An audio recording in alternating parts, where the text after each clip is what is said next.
What's up, witches? What's up, witches? I'm Linda, And I'm John. and this is Getting Witchy, and this is part three. Three I'm pretty of sure. the major arcana. Of the Major Arcana, yes. Okay. And before we actually get into the cards, I do want to do a couple shout outs. Okay. So, one to Janelle Munsell, and wife, who apparently love watching us. Janelle recently got herself entered into our tarot drawing. She is the first person to get entered into the tarot drawing. So if you want to give her a run for her money, y'all get entered. Go to our Instagram or Facebook page, like the Witch Deck post, comment on it with the Contact information. deck you want, how many times to shuffle the deck, how many to cut, and your email address. Now, again, if you don't want your email address out there for any Tom, Dick, and Harry to see, which is, I mean, I get it. You can send us an email at gettingwitchypodcast@gmail.com and just let us know. And it won't go out there. No, it won't go out there, but you will be letting us know whether it was Facebook or Instagram, that you liked and commented on, and we'll get you entered. The other shout out I wanted to do was to our newest follower, Eamon Collins. So, what's up, Eamon? But anyway, now on to the cards. Okay. All right.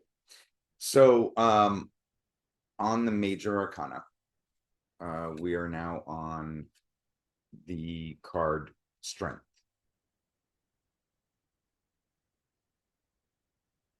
Not sure how that represents. Oh, well, that is a lion, isn't it? It is a lion. It is a lion, and that is the infinity symbol above the head. Okay. All right. The element associated with this card is fire.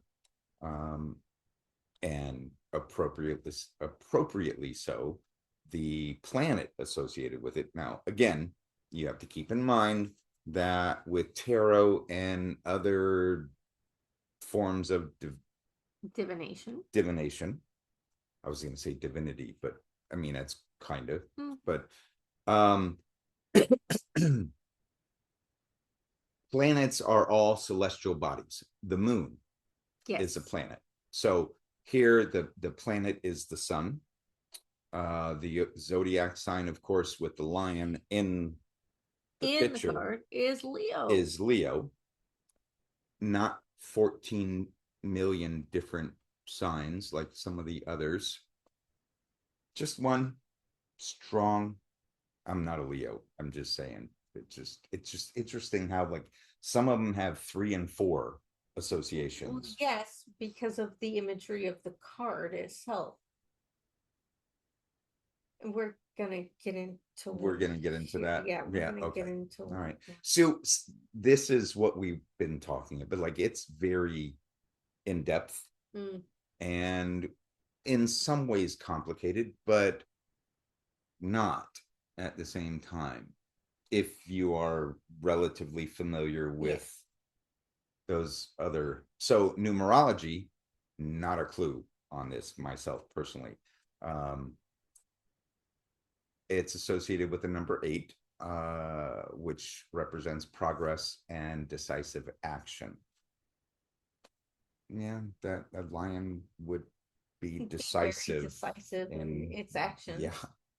The Hebrew letter is Teth, Teth. The primary principle is personal power. Which, I mean, if you can't get that from the card, it's strength. That's all about personal power.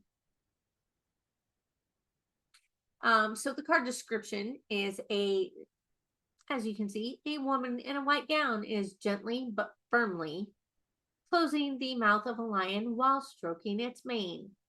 An infinity symbol hovers above her head, and a slight smile adorns her lips. So I've actually seen this card in a meme. In a meme? Yes, in a meme. Okay. where above her head, instead of the infinity symbol, it says, you know how like with a toddler or a pet, spit it out right now. Like, okay. What did you eat? Okay. Sorry. So the symbolism of the card, the infinity symbol over her head, equates to a connection to spirit. The fact that she is smiling represents a focused love and intent as opposed to force of will. So she's not trying to force her will upon the lion. She's basically just trying to coax it to doing what she wants. Right. Getting it to close its mouth. It's a big kitty cat. It is a huge kitty cat, but it's a kitty cat. It's a kitty cat. Kitty cats are kitty cats with the paw the size of your head. Yes. The woman herself is representative of receptive feminine energy, but not weakness. So, and I think that's where a lot of people might get lost, is that feminine energy is not weak. No. It has its strength just as much as masculine energy does. The lion represents impulsive power and fire, but also the will. And it can also be male energy too. Yes, masculine energy as well. The floral crown that she wears basically is the beauty of every creature's soul. The blue mountains behind them, which I'm not sure if y'all can see those, but those are some blue mountains right there. This side of the card.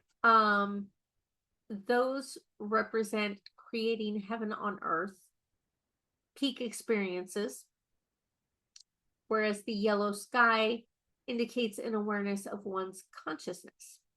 Now, keep in mind, we've suggested, you could probably take that down, but we've suggested the blank version. They're very small. And they will wear out. They are like playing cards. Yes. Because unless you somehow laminize them after you color them, that would be a way to preserve them. Yes. So the blank cards. So just imagine this card as a coloring book. Coloring that all in. With those teeny tiny details. Like I did the one, and that one, the first card, I forget which one. It was the Fool. Yeah, the Fool. Didn't it take you like 4 hours or something? Altogether, like 4 hours to do because of the detail. I mean, there was the white puppy dog, and then there's the cliff, and there was mountains behind him too, I think. And a yellow sky. And then, So anyway, so I guess my point is if you can find, and I've not been able to, but if you can find the blank deck and get yourself some gel cards and have the time to do it, that would be the ideal. Yes, because then you would be attuning yourself to the cards as you color them. But that's, I guess my point is that's why it's so connecting to your spirit as you do it, because you're spending time on each and every card. Details in the flowers that adorn her robe. Like, who has the time to color those? But anyway. So now, again, for those that may want to use them for upright, and then if it is upside down, for upright, it's representative of overcoming obstacles and endurance. Reversed, though, is apprehension and lacking of confidence. Which I can kind of see that. I mean, Yeah, so can I, but still, then who is the upright? Is the upright facing the reader or facing the readee? Questioner. Yeah. So what is actually upright I would think if the reader is the one reading the cards, it would be upright to them. Okay. See, that's another thing that I question, that whole like upright and upside down. And I think that's why there are some people that just don't even. Yeah, no, it's just it's laid out. Yeah. Like we've said before, you've got the burning tower, it's still burning. You're still falling from the tower, right, whether it's upside down or right side up. Or the hanged man. Yeah, he's still hanging. He's still hanging. Whether he's upside down or right side up, he's still hanging. So the next one is the Hermit. I actually like the Hermit. Of course you do. He's what very much you. That's supposed to mean? He looks like Gandalf. Yeah? You're saying you don't? Never mind. I just realized the white hair. The card number is 9 in Roman symbols. The element is earth, which makes sense because the Hermit would definitely be about the earth. Yes. The planet is Mercury, though. Because Mercury is the messenger of the gods, and the Hermit is bringing messages. Gotcha. Whether it's to retreat into yourself or to step into the unknown, right? He is bringing messages. And ironically, or not ironically, appropriately, the zodiac sign is Virgo, and that's the only sign for the Hermit. Yes, is Virgo. Yes. Not in the Libra cusp. Well, it doesn't say that. No, but never mind. Yes, you are. Numerology 9, derivative of 3. Yes, which is one of your numbers. It is. Nearing completion or solitude. Those are two vastly different. Like 9 coming up in numerology generally means nearing completion or solitude. Maybe you are nearing completion in solitude. The Hebrew letter is Yod, Y-O-D, so it's Y. Primary principle, inner reflection. So, as you can see on this card, it is an older gentleman. It's Gandalf. In a gray hooded cloak. Or what's his name from, what's Harry Potter? You talking about fucking Dumbledore? Yes. It's either Gandalf or Dumbledore. I mean, look at the picture. Sorry, I get distracted. Anyway. Easily. An older man in a gray hooded cloak. Gandalf. Carrying a tall walking staff. Yes, Gandalf definitely the definition of Gandalf the Grey, who is holding up a lantern to light his path. Dumbledore with Harry Potter. I'm sorry. I get it. Okay. All right. I'm sorry. The light of the lantern is in the shape of a 6-pointed star. You know somebody's laughing right now watching this. Probably. You know that, right? Probably. Okay. Yeah. Okay. All right. And I bet it's Janelle. And her wife. So he appears to be standing at the top of a snow-covered mountain or in some other isolated snowscape. Yes, there is actually snow beneath his feet. Yeah, so you need a white gel marker. Like, she bought me what was it, 72? It was like 120. Like every fucking color you could possibly imagine. She found it out. She found it on Amazon. Yeah. And yeah, so bought us each one. Yep. But you really need that many colors for some of these because I mean, yeah, You're not going to get a white marker. No. It's not, it needs to be a gel marker like paint. Anyway. So symbolism in the card, the 6-pointed star that is in the lantern represents the Star of David, which is a conjunction of heaven and earth and the divine light inside us. The greenish gray sky, I mean, to me, it looks blue, but okay. The green gray sky expresses withdrawal from outside distractions and concentration on what is essential. His white beard is equivalent to the wisdom of age and fulfillment.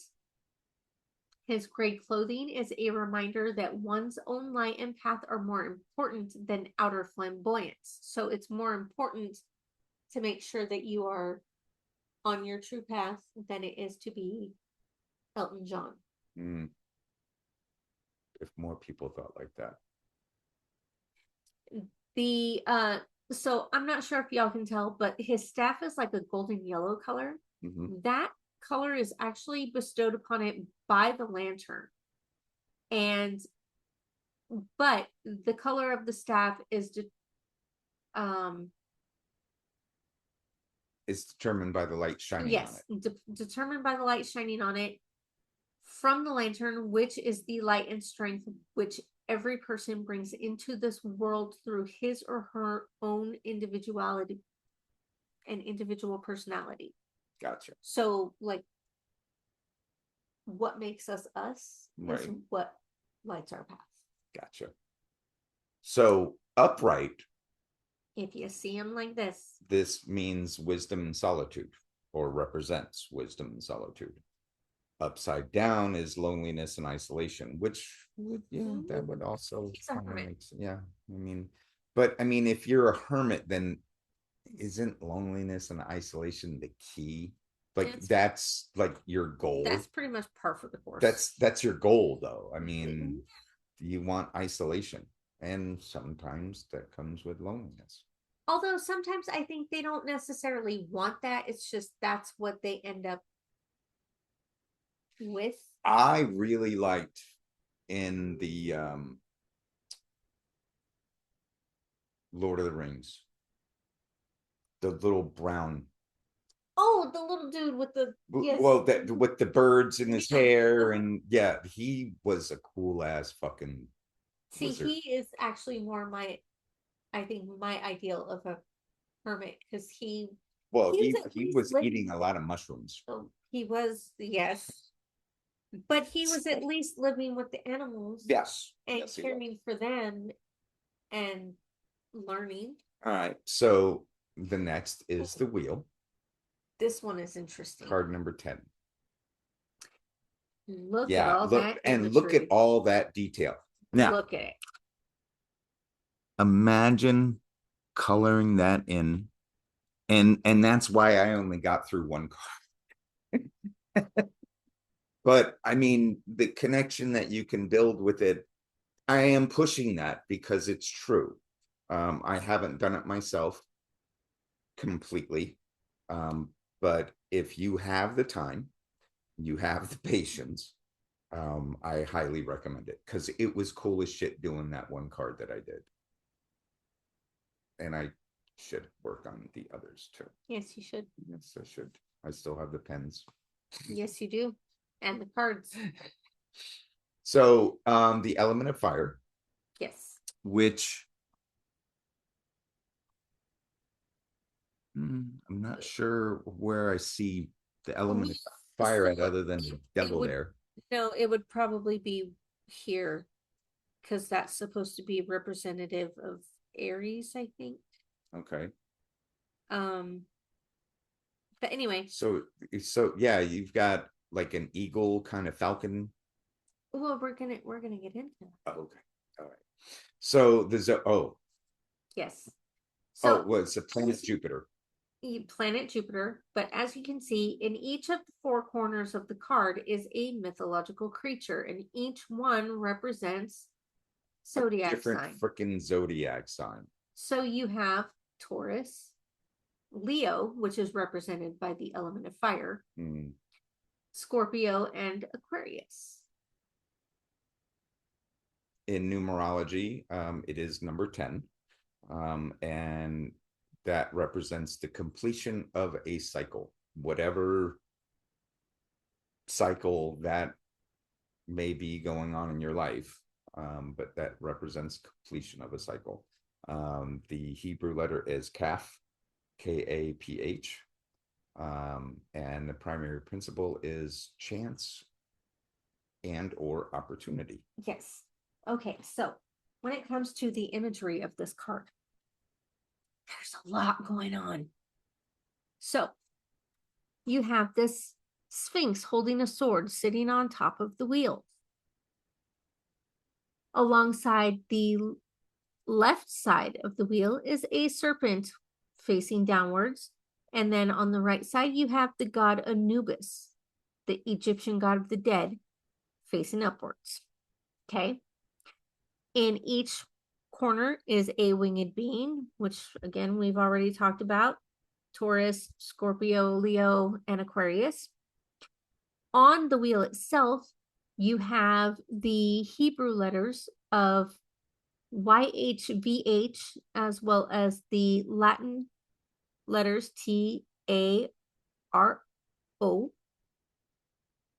and the alchemical symbols for Mercury above, sulfur, which is to the right, which equals fire, and then you have water, which is below, and salt, which is earth, to the left. It also bears a threefold circle. So you've got a circle here, and a circle here.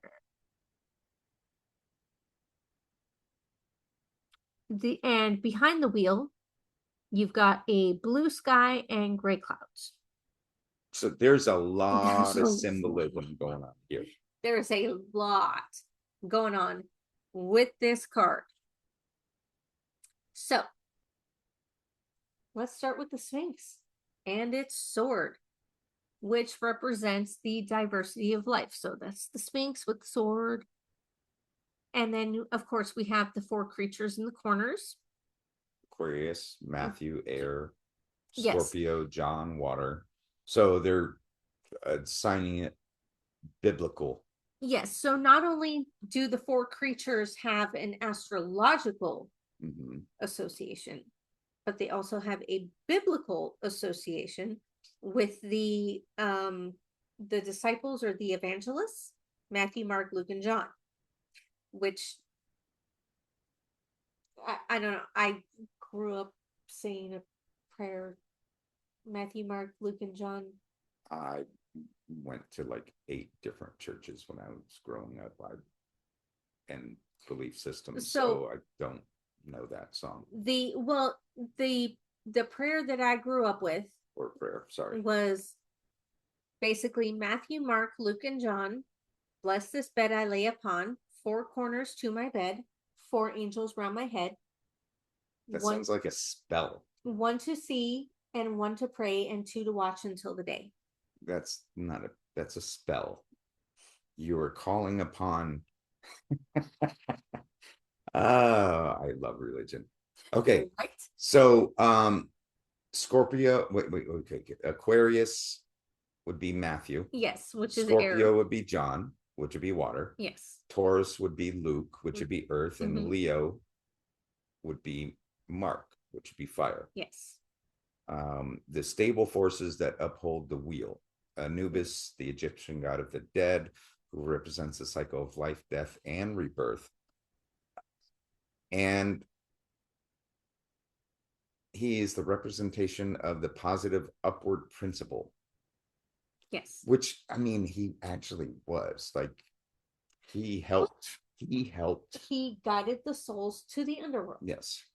The serpent, the Greek god Typhon, Egyptian god Seth. What? Sitesh, yes, I know. Yes, if you watch Stargate,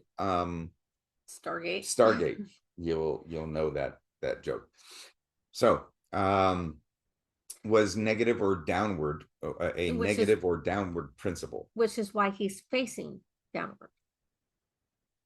And tarot, Taro, can be used to form the Latin phrase rota. Tarot, it goes through a whole list of rota, tarot, orat, Torah, ator, meaning the wheel of tarot proclaims. The law of Hathor. Yes. The law of Hathor. The law of Hathor. The Egyptian goddess of destiny. Yes.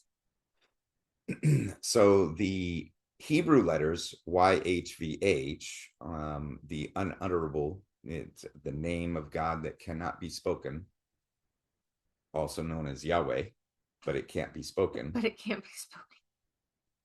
Or Jehovah. But also the four elements: Y equals fire, H equals water, and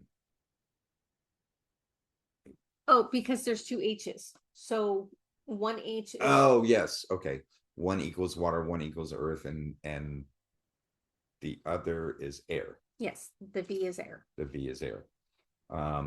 It's a threefold circle, as you mentioned. Yes. Multiplicity and unity. The spokes of the wheel equate to the paths from the inside to the outside, and vice versa, from outside to the inside. That's these right here. Because your life could take you in any one of those directions. And so those are the paths that we not only grow beyond ourselves and experience the world, but we also draw into ourselves and experience our inner selves. And that's what the spokes represent. Right. This is a complex card. It is a very complex card. So upright, it represents the cycle of change. Just the different cycles of life and the change that is inevitable. In reverse, it would be delays or setbacks, obstacles, if you will. Yes. And I think the last one we have is justice. Card number 11. Had it. Where did it go? Oh, no, that's not it. I'm swapped in modern tarot decks with card 8. Yes. Because of the astrological associations. Okay. Sometimes they get switched out. So Leo and Libra. Well, yes. So sometimes justice will get swapped out with strength because of the astrological association. And I'm trying to find. I have no idea where that card went. Oh, here it is. Justice. So, okay. So this card. Yeah, not the blind justice is blind bullshit that they have indoctrinated us with. Justice has a freaking sword. So the justice card is associated with the element of air and is ruled by the planet of Venus and associated with the zodiac sign of Libra. The numerology, it is the card number 11, so 1 + 1 = 2, and it is also connected with the high priestess. The Hebrew letter associated with this card is lamed, and the primary principle is balance, which, if you know anything about Libra, Libra is all about balance. It is the scales. It is the only zodiac sign that is represented by a material object rather than a creature or a human. Sure. But I like where it has the sword too. It's not just the scales. It's not just the scales, and we're going to get into that. Okay. So do you want to do the description?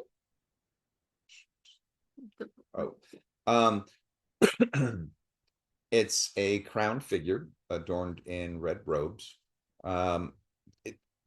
none of it specifies whether it's male or female. He or she is male or female, but it is a crowned figure seated between two pillars, holding the sword of truth in one hand and the scales of justice in the other. Now,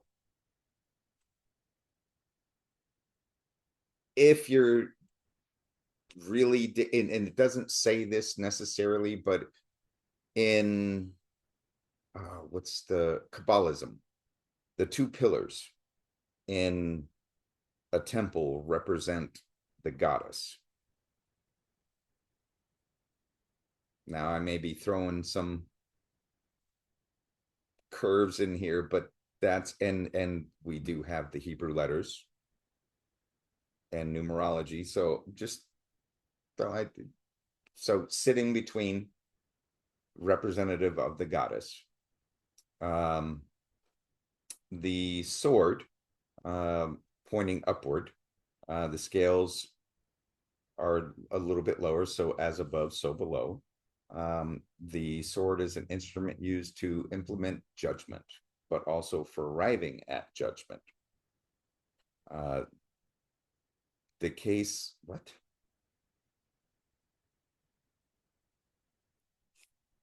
So the sword is used to basically separate the case into the different. Oh, okay. Defendant. Investigation and analysis. Gotcha. Whereas the scales assess and ascertain. Like they actually weigh out the judgment. Gotcha. This one's pretty deep too. It is very deep. Maybe okay.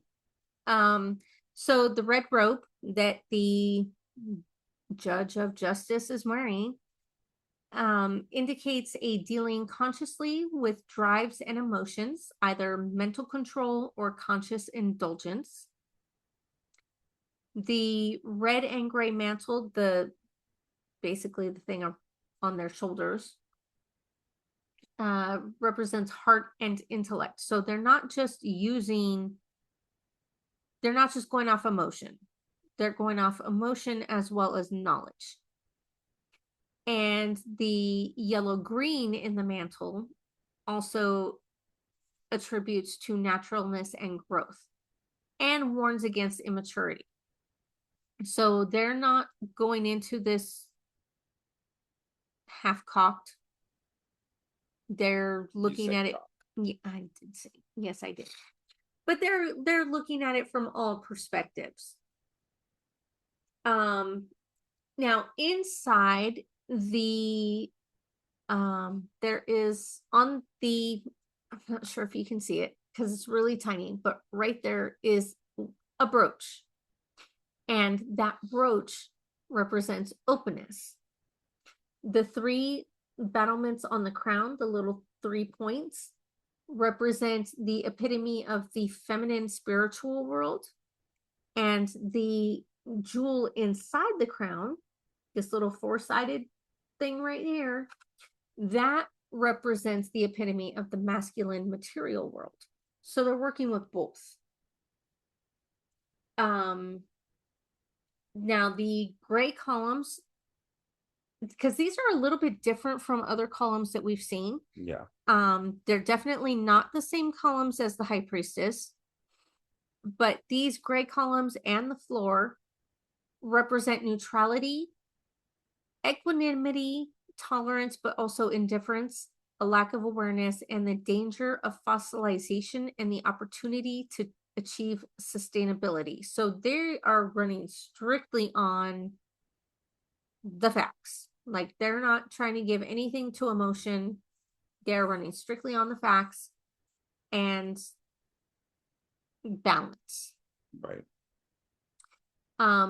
The curtain behind the judge or justice is representative of, okay, so if you take a look at it, the sword actually extends beyond the curtain. Right.